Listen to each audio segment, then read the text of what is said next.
көрайын, мен сіздерге айтам. Ешқандай заң бұзушылық болған жоқ. Өздеріңіз көріп жатсыздар. Бір жыл болды. Бірде бір адам айтқан жоқ, мынандай заң бұзушылық болды. Керісінше, біз 6 адамды сақтап қалдық. 6 адамды уақытында алып келдік. Егер де қазірде өздеріңіз көріп жатсыздар, болып жатқан жағдайға байланысты. Мақұл, жатса жата берсін, Индияда деп қалдырсақ, қазір біз нақты жоғалтар едік 6 адамды. Сол үшін 4 адамның ұяты таза, ешқандай заң бұзушылық жоқ, Қазақстан жасасын. Ешқандай ренжіс жоқ, тек қана бәрі аман-есен болсын.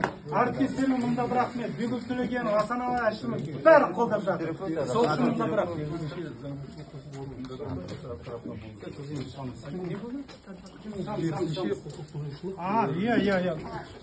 Қалай сот процесі қалай өтті сіздіңше?